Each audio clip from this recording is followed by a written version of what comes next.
Alright, so it says house. Well, we know it's a house.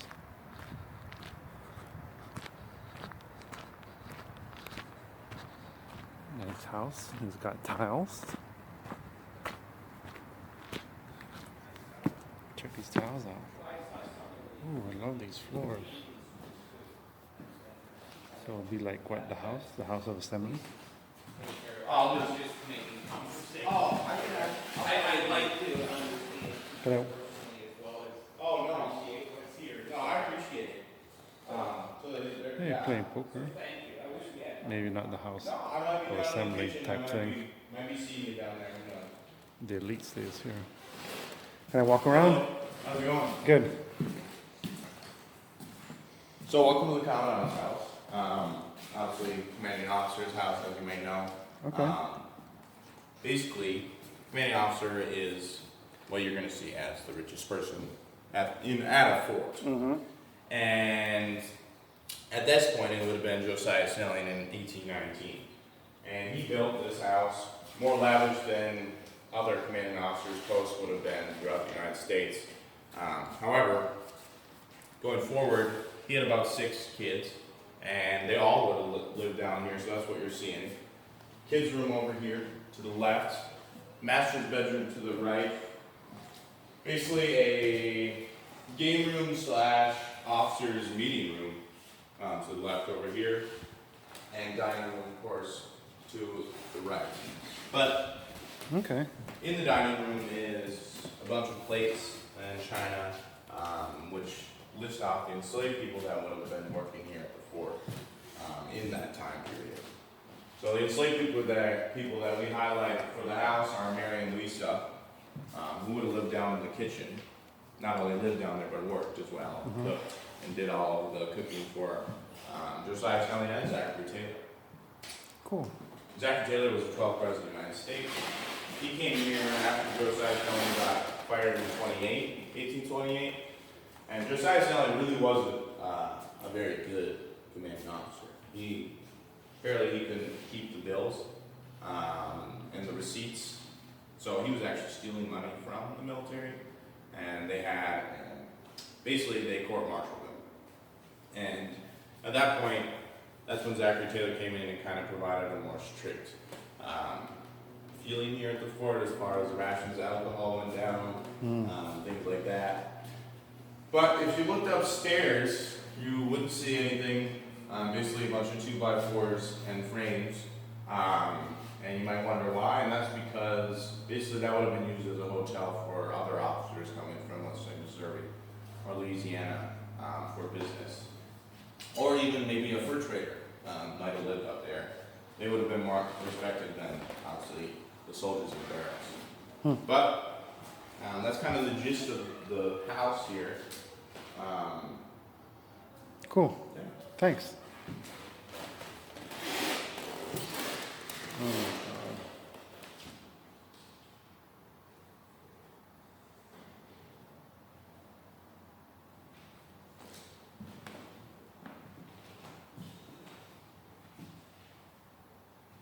Shit. No, is this real? It says do not touch. I think it's real. Wow, look at that.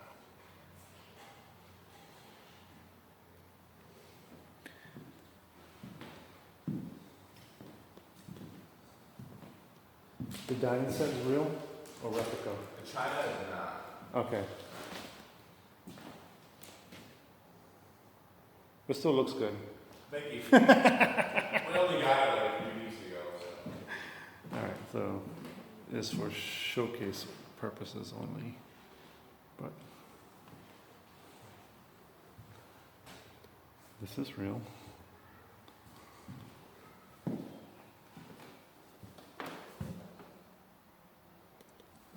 Silver spurs, a watch.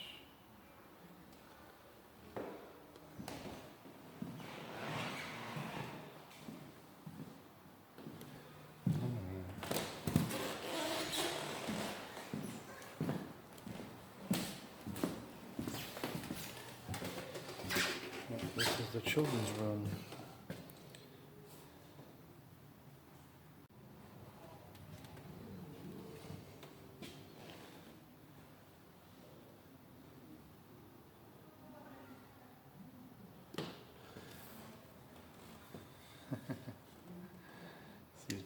against the wall.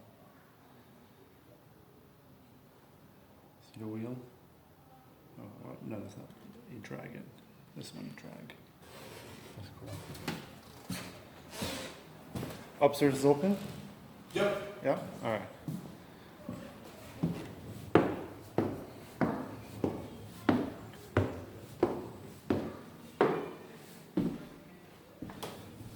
Oh, that's cool. I gotta go check out that viewing platform.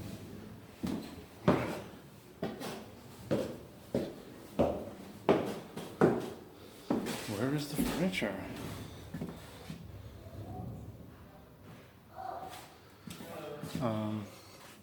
I need a duck.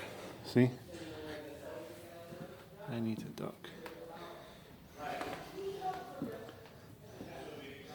Please stay off the bed.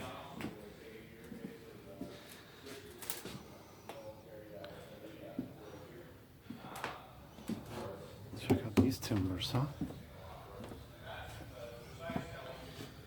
Oh, what a view. Let's see, which one's a view? Sweet.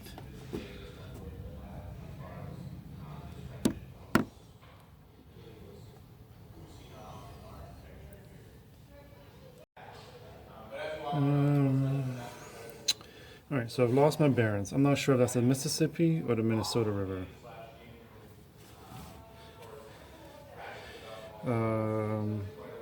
I'm going to take a stab and says that's the Mississippi River. If I'm incorrect, comment below and let me know. So I'm in the house, looking towards the north. The north? There's the Highway 55. There's St. Paul. So yeah, I think I'm looking at the north. Okay.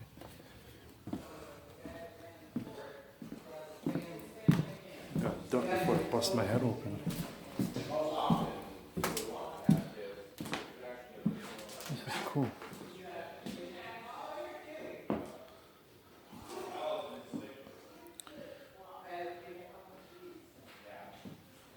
It's just colder than a rascal in the winter with no insulation, huh? Here's the other side. That's cool.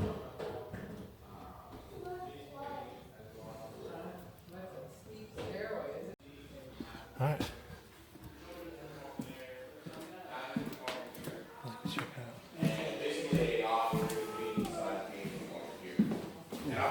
out. I don't know how steep it is, huh?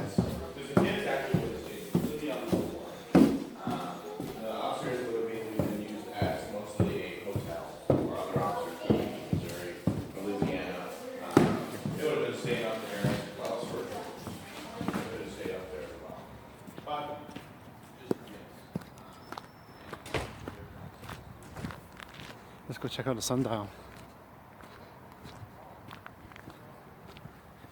I feel a drop.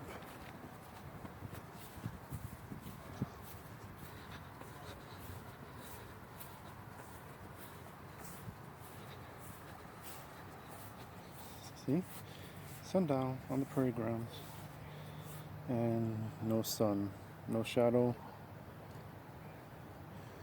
No shadow to tell what time it is right now. But it's somewhere in the afternoon. It's 2:27. The shadow, let me look at it correctly. Yeah, should be over here somewhere.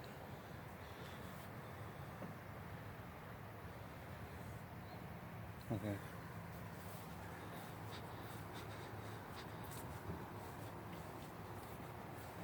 This looks nice.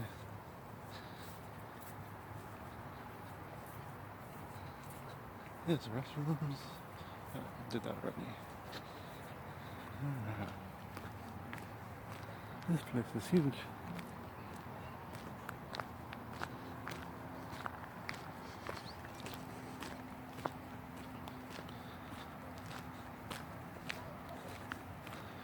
Actually, let me see if I can get a.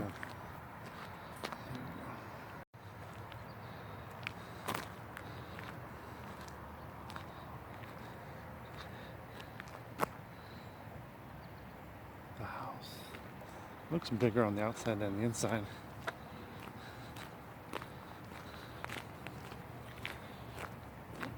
This camera really doesn't. It takes selfies, but it washes out the background really bad. Maybe just because of the light, but the other day too, sunny as hell in the cornfield. All you saw was me, couldn't see nothing else behind me.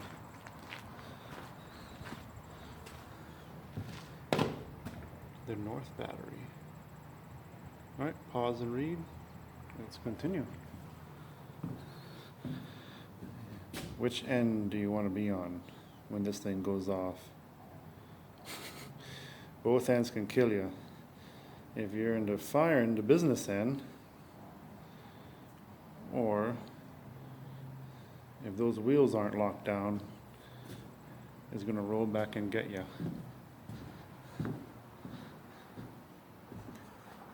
See, interest in engineering. See how it's cone shaped?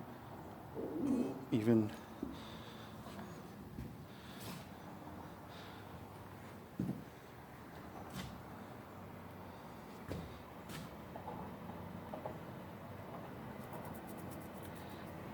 you can see them, but they can't see you through there. To sum it up.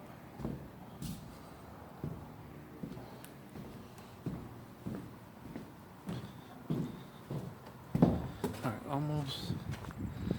That's where we started from.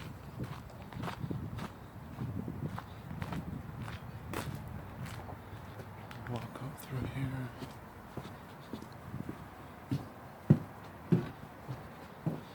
I just saw no smoking sign in the most peculiar location. If you're into windows, you'll see it.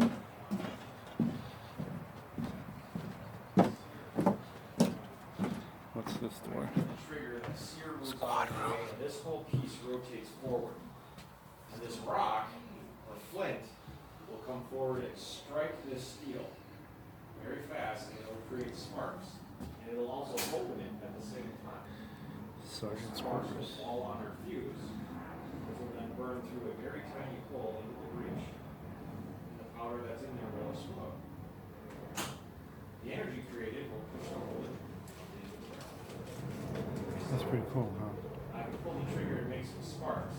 I'm not actually going to have any explosion, but let's see if we get some sparks. What? We got a few. Did you see that? Not a lot. So you didn't want Tell you. to do battle in the rain then? Nope. Can we do it again? I didn't see it. Well, I tell you, I got something even better that you could do. You could make some sparks of your own. Well, I'll show you how it works then. Right there, not with a gun. Now with a gun. So this is called a tinderbox, and people would have these for starting campfires or fires in their home. There's not going to be any noise. Nope. So what I have is a bit of steel, and I'm going to get a flint. Powder will stay where it needs to go because we're going to put the gun like this, and we're going to use gravity to pour in a larger amount of powder and then put a bullet in there as well. Now we don't put bullets in our guns here at the fort, but they would have obviously. But when we do our drill, we're going to put in just black powder. All of that needs to be pushed from the muzzle, which is the front end, to the bottom, which is called the breech. So that's what we use the ramrod for. Pushes everything so that down here on the inside of the barrel at the breech, we would have powder and then a bullet. So when we want to shoot this, take that leather off, and when I pull the trigger, this whole thing is going to come forward. The flint is going to strike the steel very fast, create sparks. It's also going to open this at the same time. The sparks will fall on our fuse, which will then burn through a tiny small hole right there and ignite that main charge. And 99.9% of the energy is going to be going out the barrel, and it's going to push that bullet out with it. So that's how that works. Let's see if we can get some sparks. Now we got a good amount. Now they didn't fly up into the air because sparks flying up here aren't going to do me any good. They have to land down there in the pan. So this is also what you call a musket. It is not a rifle. Of course, they had rifles back then. But how rifles work is cut to the inside of the barrel is a circular groove. If you look down the barrel of a rifle, you'd see a candy cane shape. The bullet and the diameter of this hole, called the bore, are the same. Now on this particular one, this is a 0.69 inch diameter bore. So the bullet on a rifle would be 0.69 inches. So when the gun is fired, that bullet is touching that rifling, and because it's in a circle, it's going to make the bullet spin. How many of you have ever thrown a football or baseball before? All right? Or even a basketball. Sometimes you want it to spin. That gives us accuracy. That's how a rifle works. But because we have to load a rifle from the muzzle, and the bullet and the bore are the same size, it takes a lot of time, effort, and strength to use our ramrod to push this round lead ball all the way down. We use the ramrod to do that. This takes time. Minute and a half. That's a long time in the middle of a battle. So how do you speed that process up?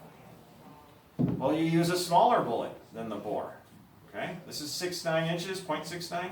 We'd use a 0.65. So gravity is going to do most of our work. But there's a problem though. When we shoot this, the bullet is smaller than the hole. It's going to bounce up and down, left and right, side to side. So when it comes out, it's not spinning, it's tumbling. And it's not going to go very far. And it's not going to go where you want it to go. Okay? So 80 yards, you'll probably hit what you're aiming at. That's about the distance from here to the house at the end of the green grass. Okay? Not very far. That's how far away your enemy's going to be. Okay? This bullet will go really far, 300, 400, 500 yards, but you're not going to hit what you're aiming at that distance. So how do you overcome that? Well, when we do our infantry drill, you're going to see us marching really, really close together. So all the soldiers load and aim and fire at the same time. You're going to think of a company which is 50 soldiers. Think of them as a giant shotgun. Does that make sense? That's how it works. Pretty simple, huh? Yeah. Well, if you'd like to feel how heavy the weapon is, you're welcome to do so. I'm going to keep my hand on it like this. I didn't do it. Oh, it's raining. Mom, ready? I thought I pressed the button in the beginning of Now it's raining. I like this little bit. the introduction of the loading. That's why I didn't get it done. Oh, hold on. Let's go back in here. Something